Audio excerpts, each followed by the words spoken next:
पहाड़ का दर्द खतरे में जोशीमठ, नहीं टल रहा है जोशीमठ में संकट। असुरक्षित घरों पर चलेगा बुलडोजर। जोशीमठ को लेकर एक्शन में सरकार। केंद्रीय मंत्री अजय भट्ट ने हालातों का किया निरीक्षण।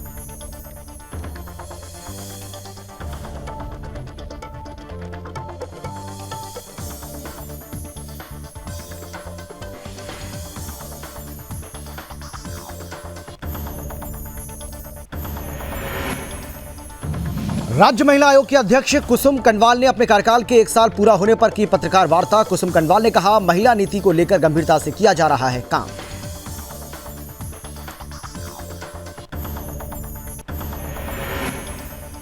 बीजेपी प्रदेश अध्यक्ष पहुंचे जोशीमठ। बुधसाव क्षेत्र का किया निरीक्षण। महेंद्र भट्ट ने स्थानीय लोगों से की मुलाकात। बोले, हर संभव मिलेगी लोगों को मदद। भारत जोड़ो यात्रा के दौरान टी शर्ट में घूम रहे राहुल गांधी पर योग गुरु रामदेव ने ली चुटकी। कहा, यात्रा के माध्यम से राहुल अपनी खोई हुई राजनीतिक विरासत पाने की कर रहे हैं कोशिश। और मसूरी में हो रहे भूधसाव का कैबिनेट मंत्री गणेश जोशी ने किया निरीक्षण। निरीक्षण के बाद कैबिनेट मंत्री ने अधिकारियों को दिए निर्देश।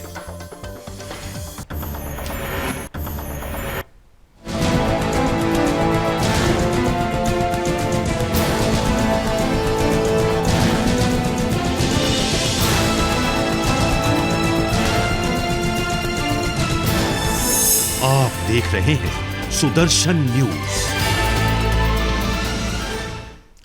नमस्कार, आप देख रहे हैं सुदर्शन न्यूज और मैं हूं आपके साथ अमित शर्मा। वक्त है अपना उत्तराखंड का, जिसमें सबसे पहले बात करेंगे उत्तराखंड के जोशीमठ की, जो इन दिनों सबसे ज्यादा चर्चा में बना हुआ है। दरारों के आने के बाद अब आपदा से निपटने की तैयारी शुरू कर दी गई है। प्रशासन की ओर से आपदा प्रभावित इलाकों में बुलडोजर एक्शन की तैयारी की गई है। जर्जर मकान और निर्माण को तोड़ने की तैयारी की गई है। पिछले दिनों तकनीकी समिति ने जांच के बाद अपनी रिपोर्ट दी थी और इसमें सरकार को तत्काल जर्जर निर्माणों को ढाने की अनुशंसा की गई थी। इन जर्जर संरचनाओं के कारण जान माल के खतरे की आशंका भी जताई जा रही थी। जोशीमठ में दरारें लगातार लोगों को डरा रही हैं। प्रशासन की ओर से अब तक 678 घरों को चिन्हित किया गया है। इसके अलावा 2 जर्जर होटलों को भी चिन्हित किया गया है। इन दोनों होटलों को तोड़ने की कार्रवाई शुरू हो रही है। जोशीमठ में स्थित होटल मलारी इन और होटल माउंट व्यू को ढाने की तैयारी हो रही है। मंगलवार की सुबह बुलडोजर के साथ एसडीआरएफ की टीम मौके पर पहुंची। दोनों होटलों को तोड़ने का काम किए जाने की योजना है। जोशीमठ में असुरक्षित निर्माण पर कार्रवाई के लिए 3 फेज में कार्रवाई की तैयारी की गई है।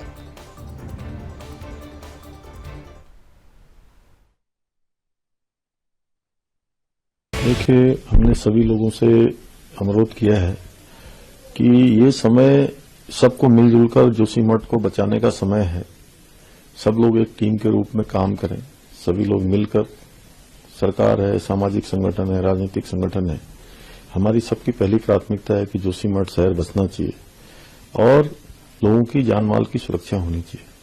जहां सभी लोगों से मैंने मिलकर भी वैसे भी अनुरोध किया है और लोग लगे भी हैं। सब लोग अब इस काम पर लग गए हैं और जो खतरे की जद में आने वाले 68 मकान थे उन सभी को शिफ्ट किया गया है और जो एक जोन बना है 600 मकानों से अधिक का, उनको भी वहां से सुरक्षित स्थानों पर ले जाने की कार्रवाई गतिमान है।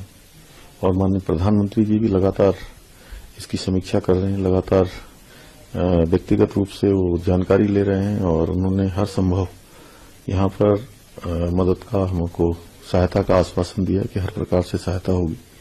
कल पीएमओ ने भी मीटिंग करी है। हमारे राज्य के भी सभी अधिकारीगण, चीफ सेक्रेटरी कल वहां गए थे। सारा आकलन उन्होंने भी कर दिया है और हमारी कोशिश है कि सभी लोगों को फिलहाल सुरक्षित किया जाए। बचपन हमारा घर नीचे है, लेकिन हमारा बचपन ही है। भाई लोग सब साथ ही रहते थे, कभी नहीं ऊपर कभी नीचे घर में जाए करते थे। तो बाद अचानक से ऐसे हुए कि हमको घर छोड़ने के लिए बोल रहे हैं। शासन प्रशासन के लिए कोई वो नहीं है, सुविधा नहीं है। बस बोल दिया कि चले जाओ, सामान खाली कर। तो कहाँ जाएंगे हम? कोई बता दो, ठिकाना होना चाहिए जाने का। कहाँ सामान ले जाएंगे, कहाँ पूरा परिवार बुजुर्ग कहाँ छोड़ेंगे? किसी को किसी ससुराल भेज दे, जान तो बचानी है। कोई आ नहीं रहा पूछने के लिए। कम से कम होना चाहिए एक टारगेट होना चाहिए कि भाई जगह वहाँ है, वहाँ चले जाओ। खाली घूमने से तो कुछ हम करेंगे। सब परेशान है, रातों के लिए खाना नहीं खाया जा रहा है। लोग इतने दीदी लोग अपने ससुराल छोड़ के यहाँ के घर को देखेंगे, अपना घर बार भी छोड़ देंगे। अभी क्या व्यवस्था है, कल 2-3 दिन से कमरा ही खाली करने में लगे हैं। किसी के घर में जगह बांध के अपना सामान बाहर होके रातों का गुजारा कर रहे हैं, परेशान कर दे सकते। वही तो पहले से तो कभी ऐसा नहीं था जब हम बचपन से थे। अभी 2 साल 1 साल पहले से तो नहीं था। अगर पहले इतना होता था तो हम क्यों बनाते थे यहाँ के लोग इतना घर, इतने बड़े बड़े घर क्यों बनाते थे।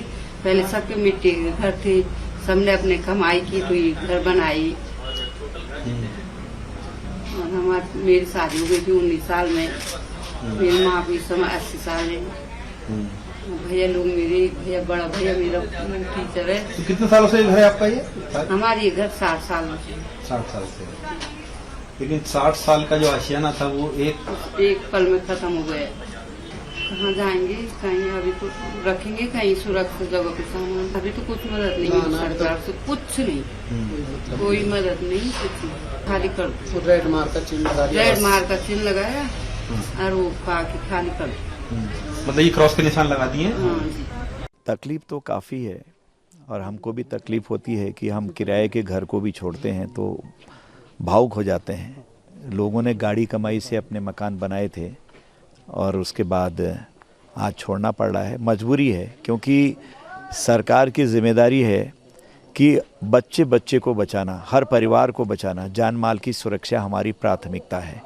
स्वयं प्रधानमंत्री जी मिनट मिनट की खबर ले रहे हैं, देख रहे हैं। माननीय मुख्यमंत्री 2 दिन पहले अपना यहाँ पर पूरा देख के लोगों से मिल के ब्रीफिंग लेके गए हैं। चीफ सेक्रेटरी हमारे जो यहाँ के हैं वो कल पूरे अधिकारियों के साथ हैं, हमने अधिकारी लगाए हैं, आर्मी चौकन्नी है। और यहाँ की ब्रिगेड जब 1905 में 5 अलग ब्रिगेड बनाई अंग्रेज़ों ने, सिविलियन और आर्मी अलग करी, उसमें से एक है तो पूरी सक्षम है। 11 दस्ते हमने बनाए हैं। हमारे पास यहाँ ITBP की 3 बटालियन रखी हुई हैं। NDRF, SDRF समेत डिस्ट्रिक्ट एडमिनिस्ट्रेशन, हमारी पुलिस और कई एजेंसी सर्वे।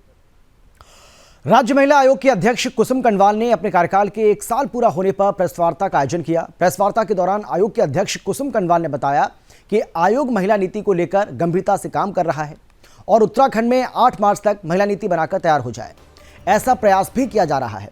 इस दौरान उत्तराखंड महिला आयोग की अध्यक्ष कुसुम कंडवाल ने अपने कार्यकाल को 1 साल पूर्ण होने पर विस्तृत जानकारी दी और बताया कि महिलाओं पर होने वाले उत्पीड़न, प्रताड़ना को रोकने के लिए आयोग तरह तरह के प्रयास करता रहा है, आगे भी करता रहेगा। राज्य में महिलाओं की शिकायतों के समाधान के लिए महिला थाने अधिक से अधिक खोलने की कोशिश भी की जा रही है। इस संबंध में 16 जनवरी को पुलिस के साथ अधिकारियों की महिला आयोग के साथ बैठक हुई है। इसके अलावा मजबूरी और जबरदस्ती के कारण समाज की मुख्य धारा से भटके महिलाओं को समाज में सम्मान दिलाने का प्रयास राज्य महिला आयोग की ओर से किया जा रहा है। कुसुम कंडवाल ने कहा है कि जोशीमठ में हो रही त्रासदी के बारे में उन्होंने राष्ट्रीय अध्यक्ष रेखा शर्मा को अवगत कराया है, जिनके निर्देश पर वो जल्द ही जोशीमठ जाएंगी और पीड़ित महिलाओं की मदद के लिए प्रयास करेंगी।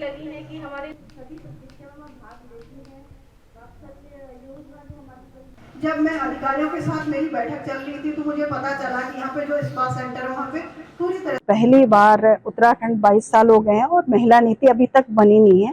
और जब से हम लोगों ने आयोग ने सोचा है कि महिला नीति पहले बननी चाहिए, क्योंकि पहाड़ी राज्य है, पहाड़ी राज्य की भौगोलिक परिस्थितियाँ अलग अलग हैं, तो उन सबको समावेश करके कि पहाड़ की जो उच्च स्तर पहाड़ की महिलाएं हैं, बीच की हैं और जो प्लेन की हैं, उन महिलाओं की किस प्रकार की नीति होनी चाहिए।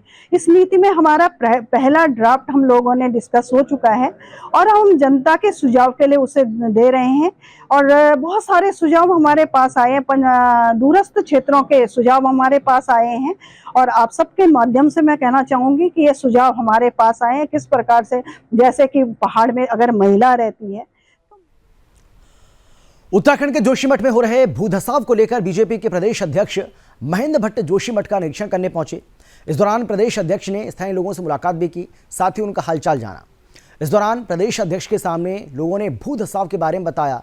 इस मौके पर बीजेपी के प्रदेश अध्यक्ष जोशीमठ में हो रहे भूधसाव को लेकर हर संभव मदद का भरोसा देते नजर आए। साथ ही महेंद्र भट्ट ने कहा कि केंद्र की तरफ से हर संभव मदद दी जा रही है साथ ही आपदा की इस घड़ी में प्रदेश सरकार भी इन लोगों के साथ खड़ी हुई है।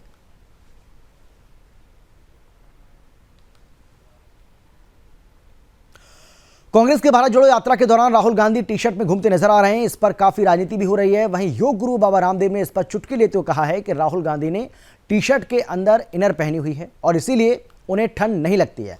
इस यात्रा के माध्यम से वो अपनी खोई हुई राजनीतिक विरासत को पाने की कोशिश कर रहे हैं।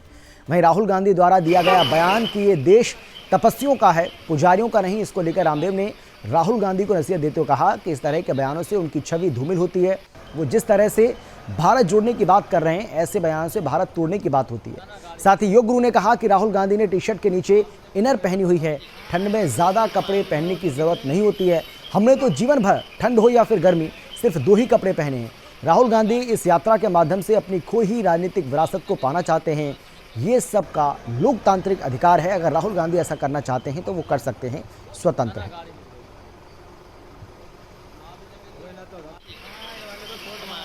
राजनीतिक हथकंडे हैं। भारत तपस्वियों का भी देश है, भारत पुजारियों का भी देश है, भारत ब्राह्मणों का, सवर्णों का, अगड़ों का, पिछड़ों का, सबका देश है। इसमें ये जो पॉलिटिकली पोलराइजेशन किया जाता है ना कि हम गरीबों के हमदर्दी हैं, हम तपस्वी हैं, दूसरे लोग जो है वो ऐशो आराम में, विलासिता में जी रहे हैं, इस तरह की बयानबाजी से मुझे लगता है जितने लोग सजग रहेंगे, राहुल जी इतनी मेहनत कर रहे हैं तो ऐसे बयानों से उनकी छवि धूमिल होती है। तो उनको जो भी सलाहकार उनको सलाह देते हैं, उनको किसी भी तरह से वो भारत जोड़ने की बात कर रहे हैं तो ऐसे बयानों से भारत तोड़ने की बात। मसूरी के लंडौर क्षेत्र में लगातार हो रहे भूधसाव को देखते हुए कैबिनेट मंत्री गणेश जोशी ने संबंधित अधिकारियों के साथ स्थलीय निरीक्षण किया। इस दौरान कैबिनेट मंत्री ने स्थानीय लोगों से मुलाकात कर इस बारे में विस्तार से जानकारी ली है। वहीं अधिकारियों को निर्देश दिए कि वो भूधसाव के कारणों का तत्काल पता लगाया जा सके, जिससे कि किसी बड़ी दुर्घटना होने से रोका जा सके। बताया यह भी जा रहा है कि लंडौर बाजार के साथ साउथ रोड पर अनुचित तरीके से हो रहे खुदान, नवनिर्माण और लंडौर क्षेत्र के मुख्य बाजार में पानी की निकासी न होना भी एक कारण भूधसाव हो सकता है। इसको लेकर एसडीएम मसूरी को तत्काल जूलॉजिकल विभाग के अधिकारियों के साथ निरीक्षण कर रिपोर्ट तैयार करने के निर्देश दिए गए। उन्होंने बताया कि वो मसूरी के क्षेत्र में हो रहे भूधसाव को लेकर मुख्यमंत्री से भी मुलाकात कर मामले से अवगत कराएंगे। इस दौरान उन्होंने ये भी कहा कि जोशीमठ की जनता के साथ मुख्यमंत्री की तरफ से स्वयं निरीक्षण किया गया। सभी आपदा से पीड़ित लोगों को हर संभव मदद देने को कहा गया है और काम भी किया जा रहा है। उन्होंने कहा कि सरकार की तरफ से लगातार आपदा से पीड़ित लोगों को सुरक्षित स्थानों पर शिफ्ट किया जा रहा है और उनके विस्थापन को लेकर भी योजना बनाई जा रही है। लंडौर क्षेत्र के लोगों ने कैबिनेट मंत्री गणेश जोशी को बताया है कि लंडौर क्षेत्र का कुछ हिस्सा पिछले काफ़ी समय से धंस रहा है, जिसको लेकर उनकी तरफ से समय समय पर अधिकारियों को बताया गया है। लेकिन लंडौर क्षेत्र में हो रहे भूधसाव और विकास को लेकर किसी प्रकार का काम नहीं किया गया।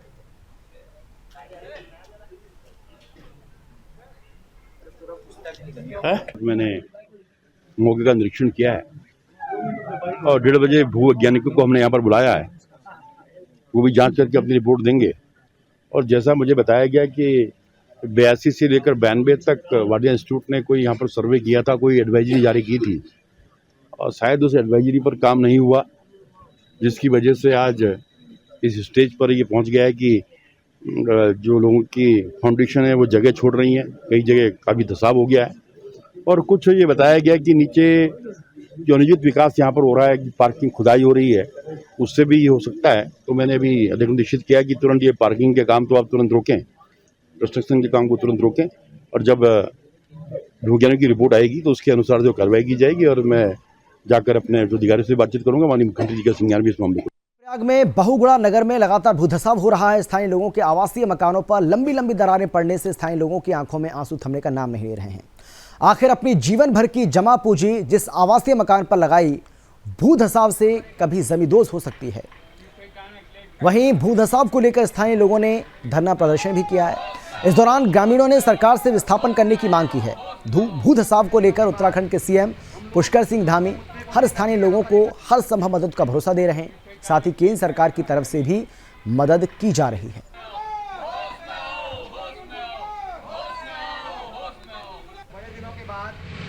पिछले 20 वर्षों से हमारी सरकारों से ये मांगे रही हैं कि रामलीला मंच से लेकर के और आपके मस्जिद मोहल्ले तक पूरा उत्तर बाजार खतरे की जद में है, लेकिन सरकार ने इस तरफ कोई ध्यान नहीं दिया है।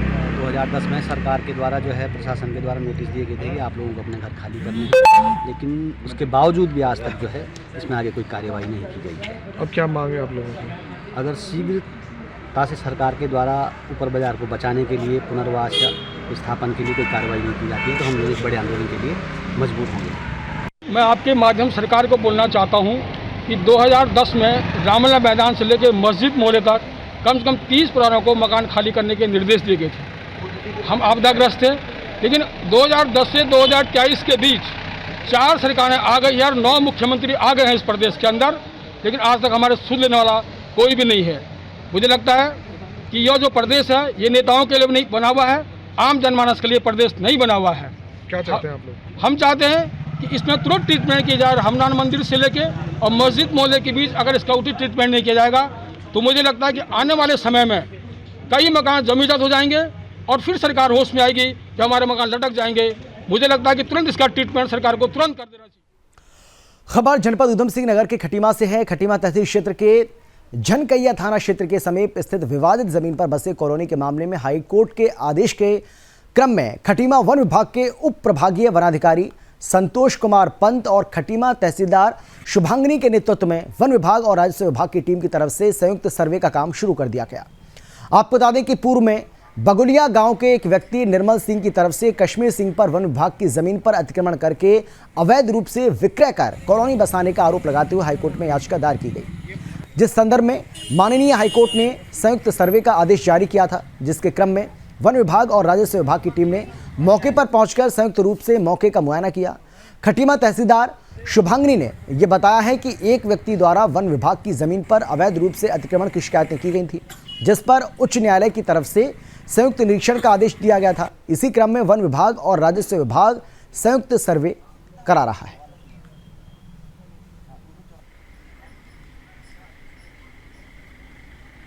यहाँ पर निर्मल सिंह द्वारा एक शिकायत की गई थी कि वन विभाग की भूमि में अवैध रूप से अतिक्रमण किया जा रहा है, तो उसी के क्रम में माननीय उच्च न्यायालय द्वारा एक संयुक्त निरीक्षण के लिए हमें कहा गया था और उन्हीं के निर्देशों का पालन करते हुए वन विभाग तथा राजस्व टीम द्वारा एक संयुक्त निरीक्षण यहाँ पर किया जा रहा है। यहाँ पर एक मैटर है हाईकोर्ट के आदेश के क्रम में, इसमें भूमि संबंधी विभाग का, उसके लिए एक जॉइंट इंस्पेक्शन हाईकोर्ट ने ऑर्डर किया हुआ है कि विदिन 2 मंथ इसको डिसाइड कर लें कि इसमें क्या एक्चुअल पोजीशन क्या है। तो उसी के हेतु का राजस्व विभाग के साथ ये सर्वे का कार्य किया जाएगा। सर्वे की कार्रवाई गतिमान है, तो अभी कुछ कह पाना तो जल्दबाजी होगी। जो भी सर्वे की स्थिति होगी तो उसके रिपोर्ट अकॉर्डिंगली सक्षम स्तर को प्रेषित कर दी जाएगी।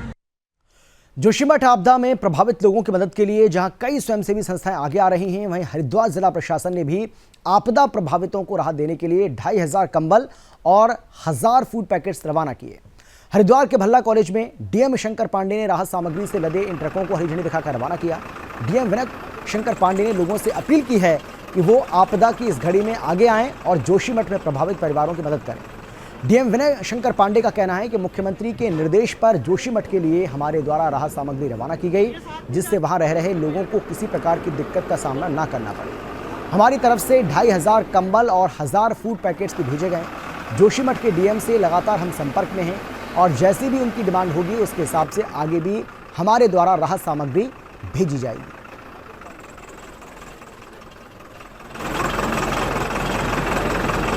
जोशीमठ के लिए हम लोगों ने एक राहत सामग्री माननीय मुख्यमंत्री जी के निर्देश से जोशीमठ में जो भी हमारे स्थानीय निवासी हैं तो किसी तरह की कोई दिक्कत का सामना न करना पड़े, तो लगभग 2500 कंबल 1000 फूड पैकेट्स जो पर्याप्त जिसमें राशन है उसको आज भेज दिया गया है।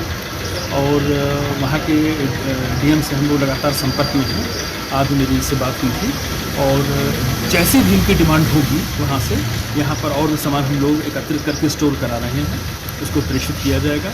और मैं सभी हरिद्वार के हमारे जो इंडस्ट्रीज़ के लोग हैं, संत अखाड़े हैं, इनके प्रति मैं आभार प्रकट करूँगा क्योंकि लोगों ने काफ़ी बढ़ चढ़ के सहयोग किया है और आश्वस्त किया है कि जोशीमठ के जो हमारे भाई वहाँ रह रहे हैं उनको किसी भी प्रकार की कोई कमी यहाँ से। उत्तराखंड के बागेश्वर जिले के दुगनाकुरी क्षेत्र में अवैध खनन का मामला सामने आया है। आपको बता दें कि रीमा क्षेत्र के बाफिया गांव में संचालित केवी माइन लंबे समय से विवादों में चल रही है। पूर्व जिलाधिकारी बागेश्वर विनीत कुमार की तरफ से केवी माइन पर 47 लाख रुपए का जुर्माना पूर्व में हो चुका है। इस मामले में बाफिला गांव के ग्राम प्रधान गांव में हो रहे अवैध खनन से बचाने के लिए जिला प्रशासन को शिकायत की। फिलहाल मामले में आगे की जांच जारी है।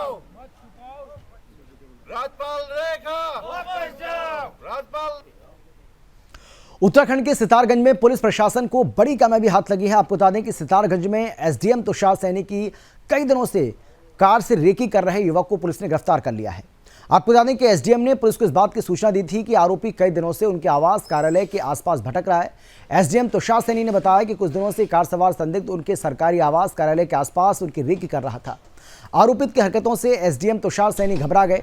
उन्होंने कई दिनों से रेकी कर रहे युवक को पीछे आते देख पुलिस को सूचित कर दिया। पुलिस ने आरोपी युवक को हिरासत में ले लिया। पुलिस आरोपी से रेकी करने का मकसद जानने के लिए पूछताछ कर रही है। आरोपी के मोबाइल नंबरों में खनन कार्यों से संबंधित डिटेल्स मिले हैं। फिलहाल मामले में आरोपी से पूछताछ चल रही है।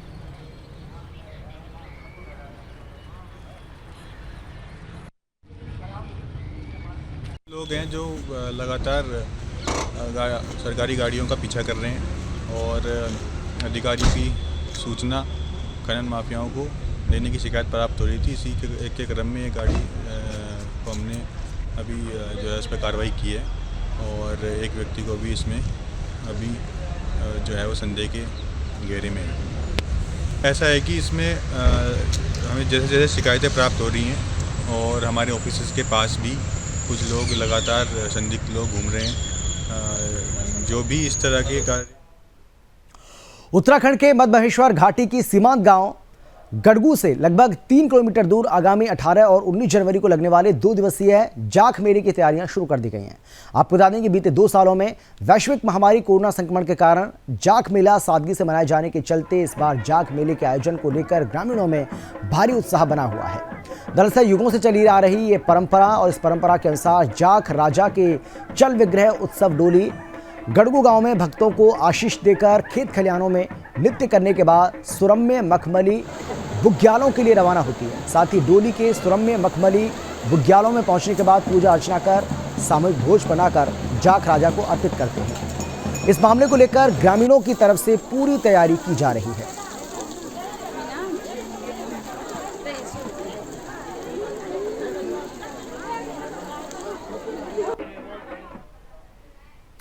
जनपद उत्तरकाशी के विकासखंड नौगांव में ग्राम प्रधान के साथ मिलकर ग्रामीणों ने धरना प्रदर्शन किया।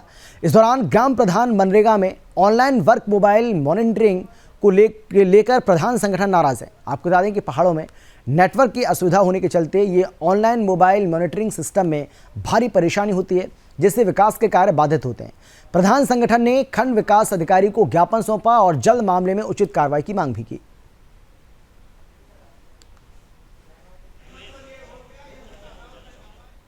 उत्तराखंड के जिला मुख्यालय पौड़ी में राजस्व उप निरीक्षक की भारी लापरवाही देखने को मिली है और यही कारण है कि प्रदेश सरकार की तरफ से अब प्रदेश की 1800 राजस्व चौकियों को रेगुलर पुलिस के हवाले करने का फैसला लिया गया। मामला जिला मुख्यालय पौड़ी से सटे निशिनी गांव का है, जहां पर 2 जनवरी को गांव के कुछ दबंग युवाओं ने एक प्रवासी युवक के साथ मारपीट करके उसे लहूलुहान कर दिया। पीड़ित ने मामले में 6 लोगों के खिलाफ रिपोर्ट भी दर्ज कराई थी। साथ ही राजस्व पुलिस ने 307 में धारा सभी अभियुक्तों के मुकदमा दर्ज किया था, मगर 1 हफ्ते से अधिक समय बीत जाने के बाद भी राजस्व पुलिस की तरफ से एक भी गिरफ्तारी इस मामले में नहीं की गई, जिससे खफा होकर निशिनी के ग्रामीणों ने अपर जिलाधिकारी का घेराव किया और सभी नाम दर्ज अभियुक्तों की गिरफ्तारी की मांग की।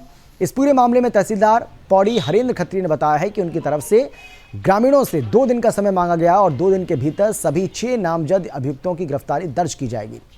वहीं ग्रामीणों ने साफ किया है कि अगर 2 दिन के भीतर नाम दर्ज सभी अभियुक्तों की गिरफ्तारी नहीं होती है तो वो 2 दिन बाद जिला अधिकारी कार्यालय का घेराव करेंगे।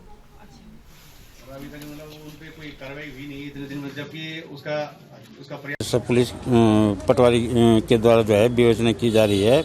इसमें पर्चा काट रहे हैं, सीडी के पर्चा काट रहे हैं और गिरफ्तारी जो है उन्होंने जो है रेगुलर पुलिस के लिए हस्तांतरण के लिए लिखा है। डीएम साहब के यहाँ डाक पहुंची है, लेकिन वहाँ से अभी ऑर्डर नहीं हुआ है। जब तक ऑर्डर नहीं होता तब तक राज्य पुलिस में कार्य करेगी। और राज्य पुलिस से अभी पटवारी से अभी बात हुई तो उन्होंने कहा कि 2 दिन का समय दे दो, 2 दिन के बाद हम कार्रवाई करेंगे। कुछ इसमें आशा की कोई किरण नज़र नहीं आ रही कि ये गिरफ्तारी करेंगे।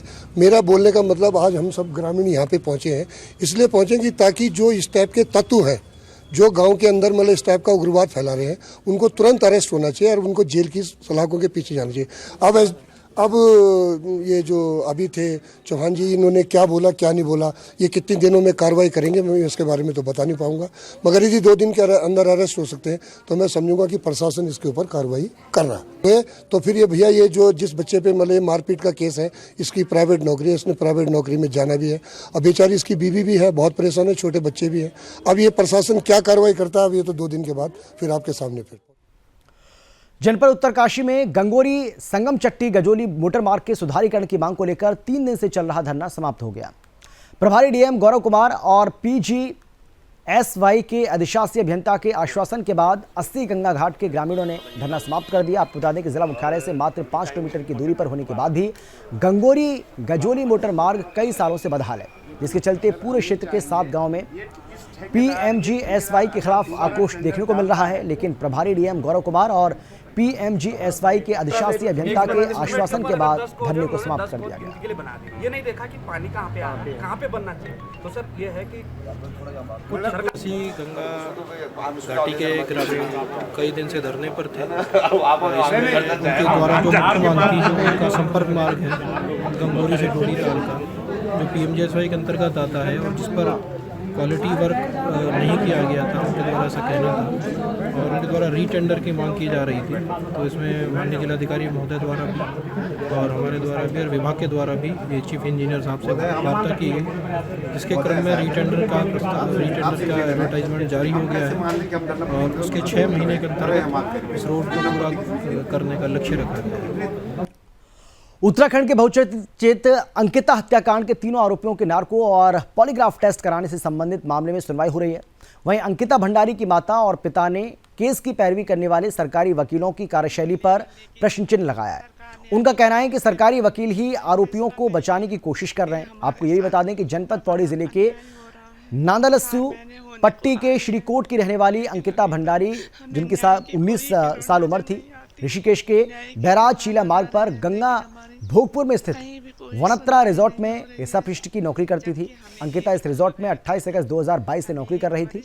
वो बीती 18 सितंबर को रहस्यमयी तरीके से लापता हो गई, जिसके बाद रिजॉर्ट के मालिक पुलकित आर्य ने राजस्व पुलिस चौकी में उसकी गुमशुदगी की रिपोर्ट दर्ज कराई।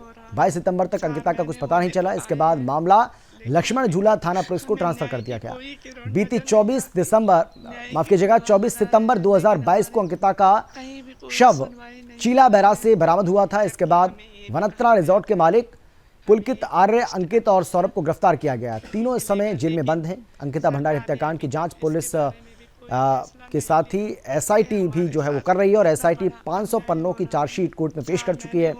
अब बात तीनों आरोपियों को नार्को और पॉलीग्राफ टेस्ट कराने पर अटकी हुई है। फिलहाल मृतका अंकिता भंडारी के पिता और माता आरोपियों पर कड़ी से कड़ी कार्रवाई की मांग पर अड़े हुए हैं। ये भी कहा गया था कि हमें एक वरिष्ठ अधिवक्ता भी मिलेगा, लेकिन सरकार ने अभी तक इस दर्द समझ में नहीं आता।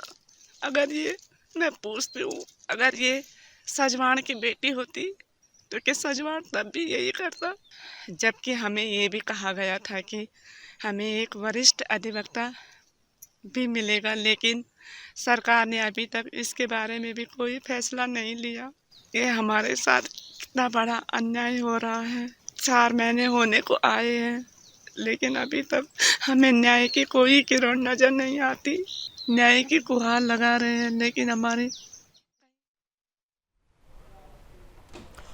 और इसी के साथ ही इस बुलेटिन में फिलहाल इतना है, लेकिन देश और दुनिया की बाकी खबरों के लिए आप देखते रहिए सुदर्शन न्यूज।